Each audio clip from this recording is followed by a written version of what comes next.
I'm Vinny Politan. This is Closing Arguments. Great to have you aboard tonight. Did Lori seduce Chad? Is that how this whole thing got started? Was it Lori seeking Chad, using those blue eyes and that curly blonde hair to entice him and seduce him and take him under her spell? Or was it vice versa, right? I mean, this is a big part of trying to figure out this case and trying to figure out everyone's role in the case. Who's manipulating who? Who's controlling who? What exactly is going on here? Because sometimes on this show, I'm here speaking with the attorneys in the 9 o'clock hour in our think tank, and they're like, oh yeah, Chad is manipulating her. Like, all right, well, maybe, I don't know. Maybe it was Lori who was manipulating him, who knew that if she showed some interest, she could get him to do anything. She could get her brother to do anything, as long as she's batting those eyelashes, right? Using her little voice. And did I mention the curly hair? It's curled in the courtroom, by the way. She's still taking care of her hair while she's in jail during all of this. So there's testimony about this. I'm going to play for you. This is Zulema Pastenes. She is a member of this cult. I don't know how close she is. She's close to everyone. She's in the circle of all of these people, with Lori and Chad and Melanie Boudreau and of course Alex Cox. I mean, she ends up marrying Alex Cox. She's in the middle of all this too, just like Melanie Gibb is.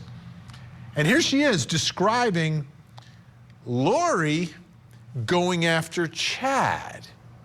Take a listen. Was Ms. Vallow with you the entire time after she met Chad Daybell? No, she spent a lot of time at Chad's table. And you were able to observe them together? Yes, they were talking with each other. And when you say talking, how did they seem to interact based on your observations? At first, it was just regular talking, and then it was obvious that Lori was very flirtatious towards him, very giggly, and putting on the moves on him. I think the jury's going to understand that, right? So is Lori the one who was seeking him and then, you know, kind of leads this thing into this really dark place where they end up, where there are zombies everywhere and people are dying? Is it all because she's got to seduce this man and, I don't know, she's got a thing for him? She's got to make it happen. But got to get some things out of the way first. Like my husband, his wife, my kids. So we've got another perspective on this meeting of Chad and Lori, which comes from an excerpt from a short story that was written by the author Chad Daybell. And he uses the names James and Elena to represent him and Lori. And he wrote this story for her based upon their own experience of when they met. I'm going to play it for you. Again, it's read by our producer, Cody Thomas, reading the writings of Chad Daybell. They would both attend the same event in mid-November, and it seemed like that day would never arrive. He knew they had been married before, and they had been close friends with the Savior when he lived in Jerusalem. That relationship was now meant to continue in this lifetime. They hungered for each other, and he leaned forward and fulfilled a promise he had made to her a few days earlier. He gently kissed her tender lips, and the same heavenly electricity filled his entire body. The passionate magic they had felt many centuries earlier came surging back powerfully. James moved to the couch, and Elena straddled him effortlessly, as if they had done this thousands of times before. She fit perfectly on him, and they pressed their loins tightly against each other. They were still fully clothed, but the intensity of the intimacy was undeniable. The meeting of the loins. It's amazing. He wrote this stuff about him and Lori, but also known as James and Elena. Let me bring in Court TV legal correspondent Shanley Painter. She's joining us live outside the courthouse in Boise, inside all day. So let's talk about Zulema Pastenes, who also talked about and told this jury about James and Elena. Yes, she did. Is my face a little red from listening to that? Uncomfortable. But yes, she talks about the first meeting with Chad and Lori, October 2018. They were in Utah for Preparing the People conference. Chad, one of the main speakers, he's at his booth, Vinny. He's selling his books, and Lori walks up, and like she says, it's normal talk, but soon turns very flirtatious. And when Zulema today in the courtroom says that she put the moves on him, Lori got a kick out of that. Vinny laughed, tilted her head back, laughed, and leaned over to John Thomas, whispered something in her ear, and then kind of looked down as she wrote something and smiled. In that moment, that was interesting. In fact, I have to say, Lori was the most reactive today than any day of the trial when Zulima Pastinez was on the stand. I thought that was very interesting.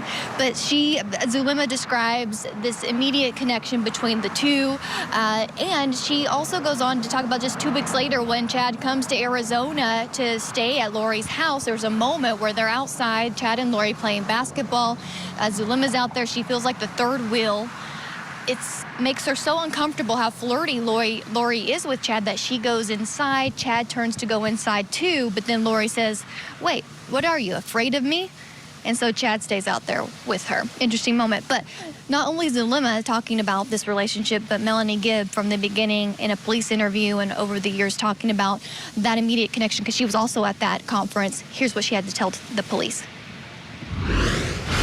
And then she's like, okay, Chad says, and she'd be on the phone, how many zombies in this state? She called him by name, Chad.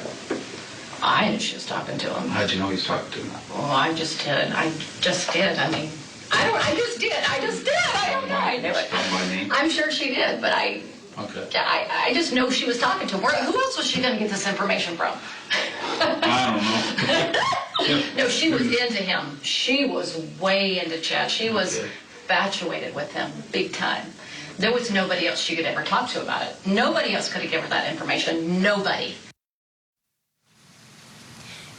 So in that first meeting where Chad is at his booth, Lori says, "I'm going to help you sell all your books." So she's back there with him, according to Zulima, helping sell his books. And then the group of ladies help him pack up and take his books to the car.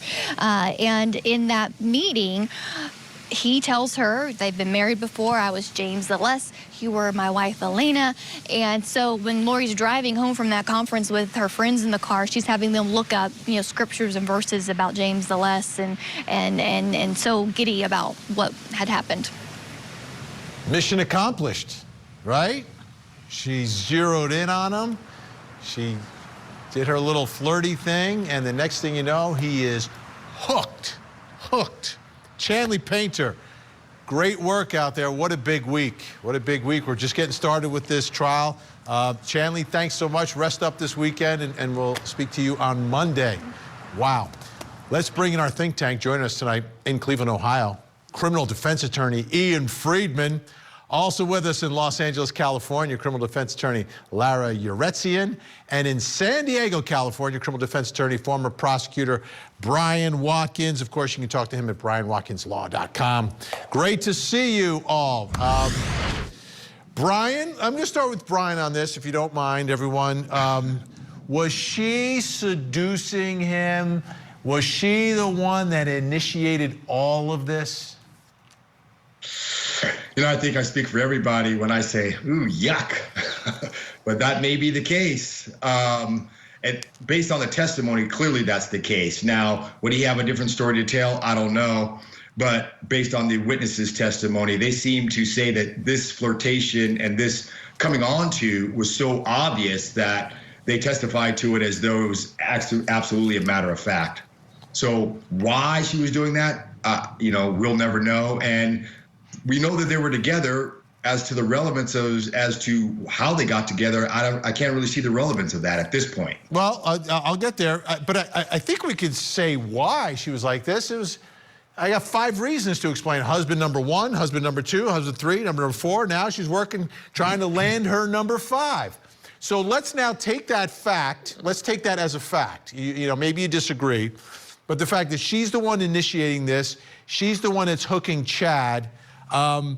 Is it going to be difficult for her now, Ian, or her attorney to argue that she's the one being manipulated by Chad in all of this, that she's not in control? It just seems like this is a woman who knows what she wants and knows how to get it. And I can't see, at least from my perspective, much more difficult to argue that she is kind of a victim and that Chad is filling her head with these crazy things. Yeah, so, when I heard the testimony at first, I'm like, what's that all about? But you're exactly right. What it does is it anticipates the defense argument that, she was manipulated, she was kind of driven through all this, and now it shows her as very deliberate. Look at that expression. Sorry, Ian, I interrupted you. No, it's okay. I wasn't sure if you were talking about my expression, so I had to take stock there for a second. But no, at the end of the day, this is just showing someone who's in control.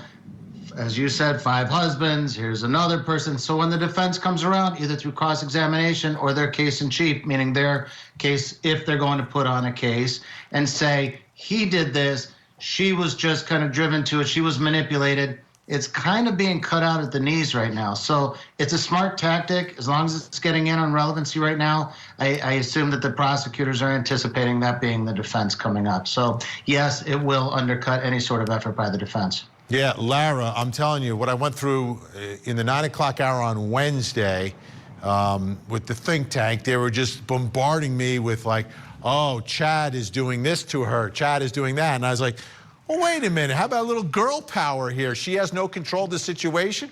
Well, from this testimony, it seems like she had a lot of control of the situation. She knows how to turn it on to get what she wants.